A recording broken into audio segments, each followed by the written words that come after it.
मेहरबानी में दोस्तों जी हाँ साईं खुदारनू शाह असांजे पूरे जदोजहद जो मरकज़ी अॻवान रहियो आहे साथी रहियो आहे उनखे गुज़ारिश तो अचे ऐं पंहिंजे ख़्यालनि जो ताकि साईं खुदारनू शाह।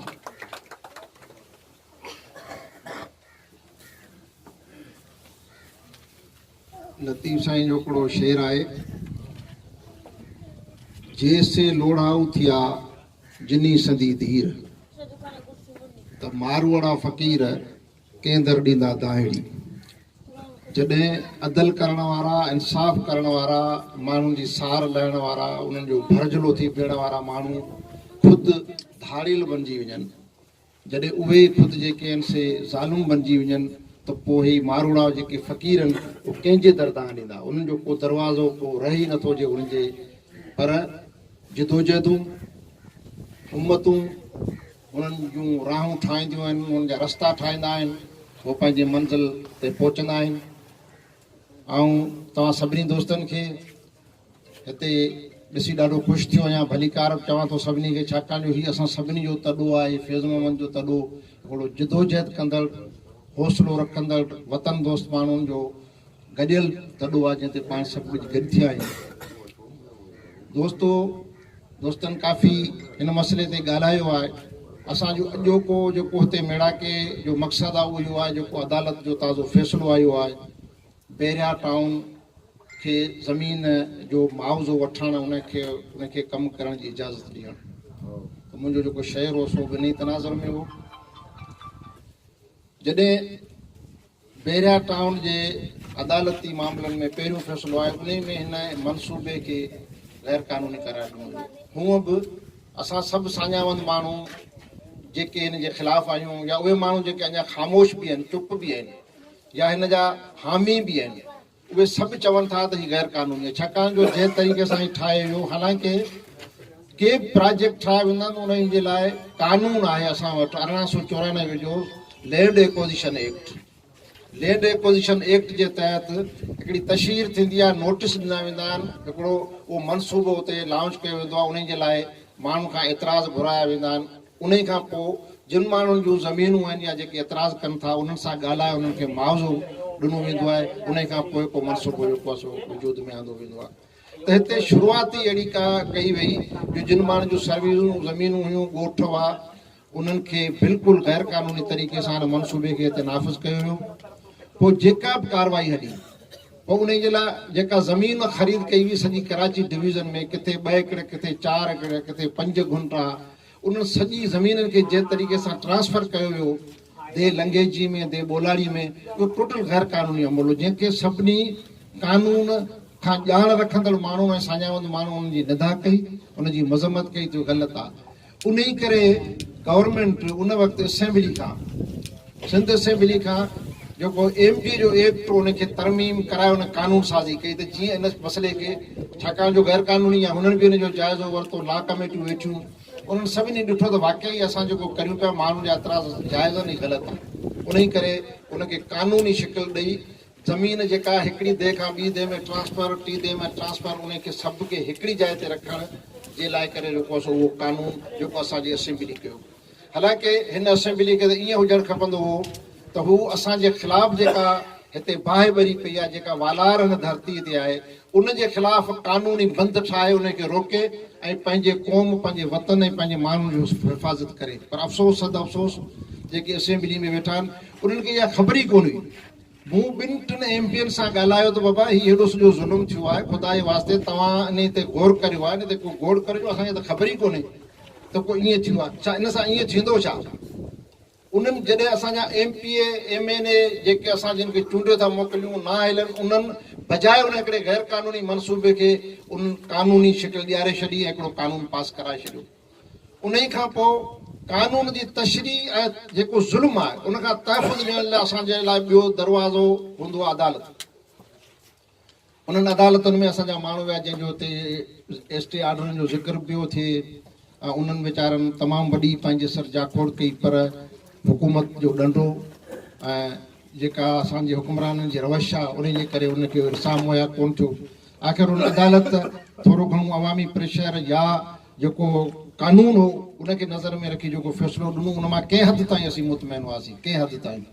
त जॾहिं हिन मनसूबे खे गैर क़ानूनी करार ॾिनो वियो आहे ऐं हीउ मनसूबो गैर क़ानूनी आहे त पोइ यकीनन का बि अदालत जेका इन लेवल जी अदालत हुजे, जेका सुप्रीम अदालत हुजे, उन खे इहो ज़ेब नथो ॾे त हू अहिड़ा फ़ैसिला करे न रुॻो माण्हुनि जो नुक़सानु करे पर पंहिंजी बि पत वाखी करे।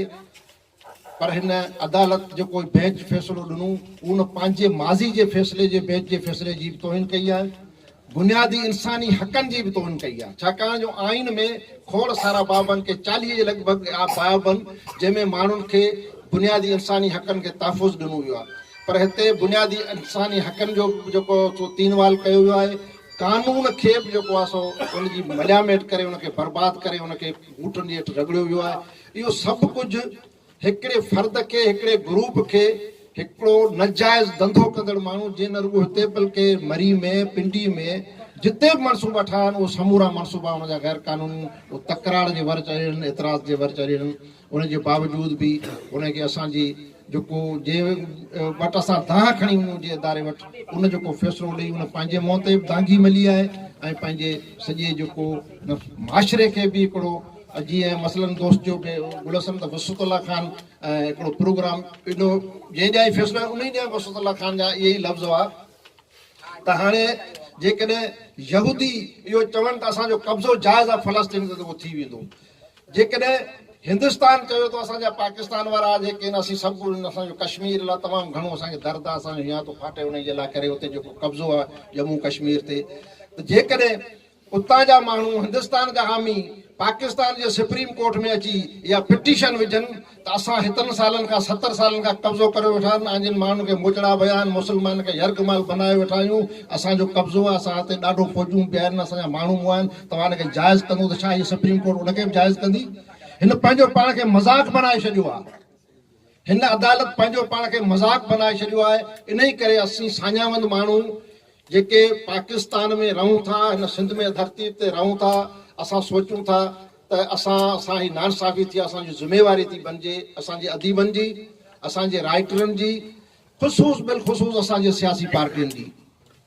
मूंखे ॾाढो अफ़सोस थो थिए त हीउ मसइलो बेरिया टाउन जो मसइलो, गबरुनि जो मसइलो कोन्हे, कलमतियुनि जो मसइलो कोन्हे, जोखियुनि जो मसइलो कोन्हे, मलीर वासियुनि जो मसइलो कोन्हे, हीउ सिंध जो बि मसइलो कोन्हे, हीउ इंटरनेशनल मसइलो आहे, आलमी मसइलो आहे, इंसानियत जो मसइलो आहे। हिते इंसानियत जो क़तल पियो थिए, सदियुनि खां वठी आबाद हिते तारीख़ी जेके माण्हू आहिनि उहे मलियामेट कया पिया वञनि, उन्हनि जा माग, उन्हनि जा रोज़गार, उन्हनि जा तारीख़ी जेके हिते तमदुन असांजी उहा तबाह कई पई वञे। हीउ आलमी मसइलो आहे, उन ते सियासी पार्टियूं बि ख़ामोश आहिनि, उन्हनि खे तहरीक इहे बेरिया टाउन जी इंडिजिनस अलायंस खे ज़रूरत कोन पवे आहे। जेकॾहिं असांजा इहे जेके दावेदार आहिनि त असां मुल्क में के इनकलाब बर्पा करण जा, के आज़ादी वठण जा, के मुख़्तलिफ़ क़िस्मनि जा नारा कंदा, सभिनी जी उन्हनि जी ज़िमेवारी आहे, चाहे उहे NGOs हुजनि, चाहे सोशल फोरम हुजनि या ॿिया हुजनि। पर जॾहिं इन्हनि सभिनी इदारनि या त हिन मसइले खे सम्झियो कोन्हे, हिनखे रुॻो असांजो मसइलो सम्झियो आहे,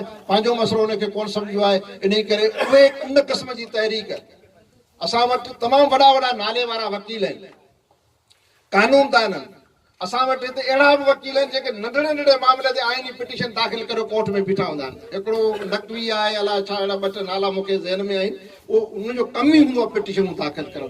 पर असां सिंधी अहिड़ा निभागा आहियूं जे असां वटि को बि अहिड़ो वकील कोन्हे जेको घटि में घटि हिननि जे मामलनि में रंडकूं विझण जे लाइ करे वञी कोर्ट में अहिड़े क़िस्म जूं पिटीशनूं दाख़िल करे हिननि खे परेशान करे। इहा बि असांजी हिकिड़ी वॾी बदनसीबी आहे। त वकील असांजो ख़ामोश आहे जेको अदालती मामलनि खे सम्झे थो।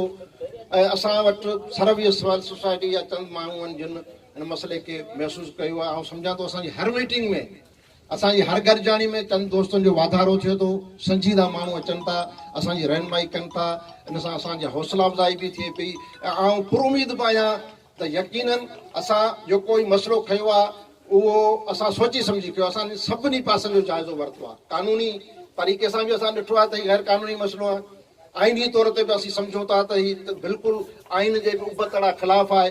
इख़लाक़ियात इस्लामी जेके बि असां पासा ॾिसूं, असां सभिनी पासनि खां ॾिसूं त हीअ वालार मनसूबा बंदी जे तहत कई बि वञे।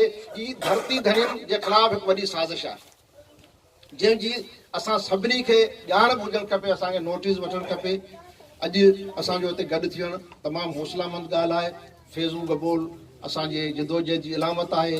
उन जेका मुर्सी ॾेखारी, काश हे बेरिया टाउन में रहंदड़ सभई माण्हू ईअं ई बेखौफ़ थी, ईअं ई मुड़ुस माण्हू थी फैज़ू जो किरदारु अदा कनि त हिकिड़ो न बल्कि सवे फैज़ुनि जा तारीख़ में नाला लिखजनि। ईंदड़ तारीख़ जेका लिखबी उन में इन्हनि माण्हुनि जा बि नाला हुजनि। पर अफ़सोस छो त सोभूं जेके आहिनि से सिर घुरंदियूं आहिनि।